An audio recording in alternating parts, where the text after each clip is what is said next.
The diplomatic chamber aboard the Viridian Nexus station hummed with the low thrum of recycled air and distant machinery.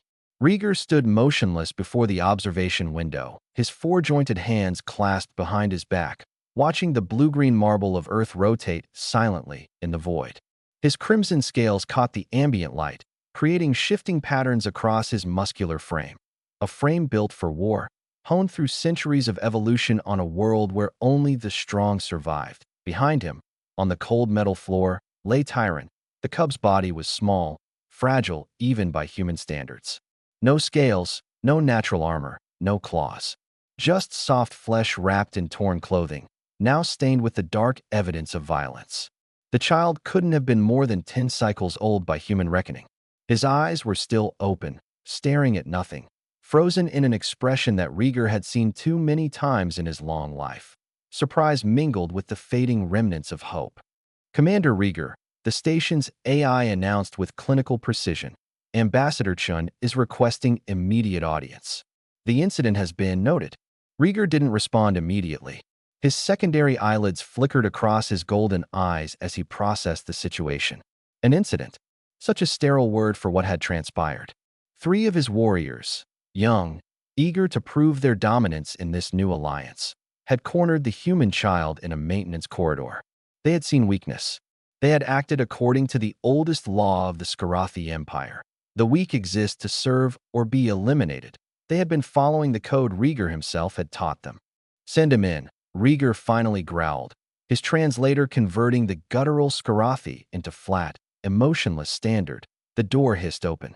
Ambassador David Chun entered, his movements controlled despite what Rieger's trained eye recognized as barely suppressed rage.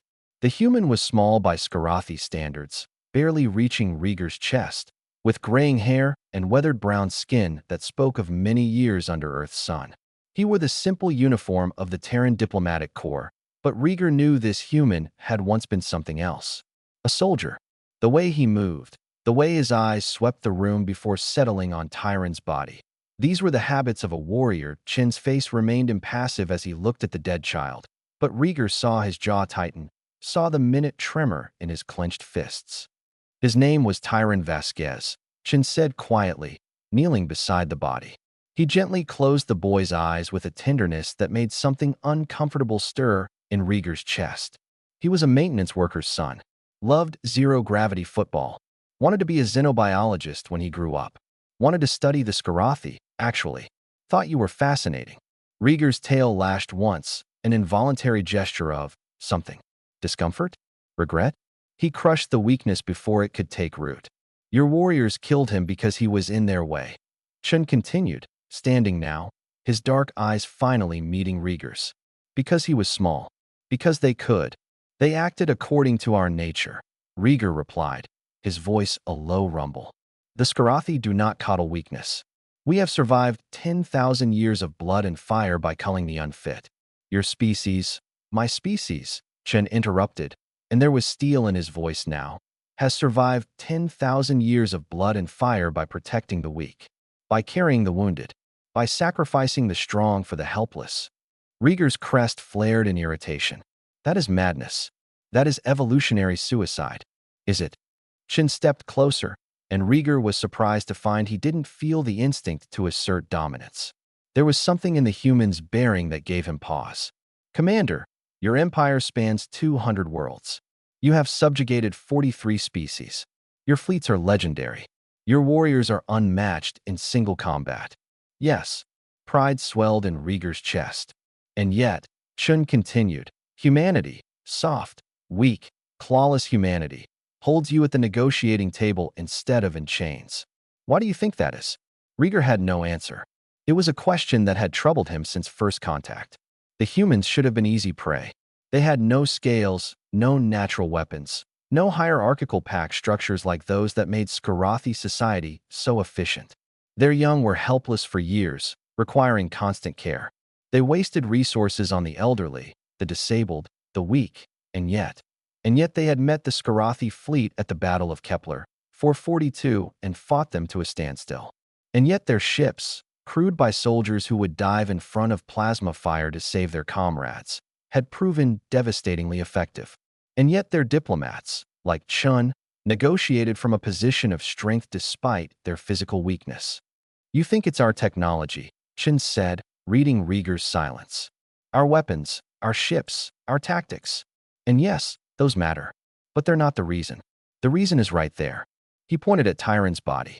We fight for children like him. Not just our own children. All children. We fight for the idea that the strong should protect the weak, not prey upon them.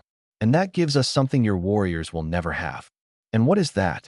Rieger asked, genuine curiosity overriding his pride. A reason to win that's bigger than personal glory or genetic fitness. A reason to sacrifice everything. Chin's voice grew softer, sadder. Your warriors are individually superior to any human soldier. But they fight for dominance, for status, for themselves. Our soldiers fight for the person beside them, for the children back home, for a future where kids like Tyron can safely walk maintenance corridors without fear. Rieger turned back to the window, to Earth spinning in the darkness. He thought of his own youth, of the culling pits where weak hatchlings were left to die or be devoured. He thought of his first kill, a rival spawn who had shown promise, but not enough to threaten Rieger's position. He had been praised for that kill. It had been his first step toward becoming alpha. My warriors who killed the cub, Rieger said slowly. They await my judgment. They do. Under Skarathi law, they acted appropriately. They eliminated a potential obstacle. They demonstrated strength. Yes. Rieger's claws flexed. A decision was forming, one that went against every instinct bred into his bones over millennia. But we are no longer in Skarathi space. We are in neutral territory, seeking alliance with humanity. And if we are to coexist with your kind, we must understand your ways. He turned to face Chin fully. You said humanity is not about biology. You implied it as something else. A philosophy. A choice. Chin nodded slowly. Humanity is the choice to protect rather than prey. To lift up rather than tear down. To see strength not in who you can dominate, but in who you can defend. Any species can be human. Any individual can choose humanity. He paused. Or choose to reject it. In that moment, standing in the chamber with Tyron's small body between them, Rieger understood. He understood why the humans had fought so fiercely, why they had never broken, never submitted, even when outmatched. Why their soldiers sang songs about brothers in arms and last stands and sacrifices made for those who would never know their names. They had chosen to be human. And that choice made them formidable. My warriors will face judgment under human law, Rieger said, and each word felt like pulling scales from his own flesh. They will answer for Tyron's death. And I. He looked down at the child's body and felt something crack in the armor around his hearts. I will carry this. I will remember his name. That's a start, Chin said quietly. Remembering their names. That's very human of you, Commander. After Chun left with Tyron's body carried gently in his arms, Rieger remained alone in the chamber. He stared at the spot where the cub had lain, at the small smear of blood on the cold metal floor.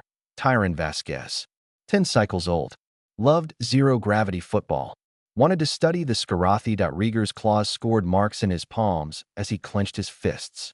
Humanity is not a species, he whispered to the empty room, to the ghost of a child who had seen wonder instead of danger in alien scales and claws. It is a choice. And for the first time in his long, violent life, Alpha Commander Rieger of the Skarathi Empire chose to be human.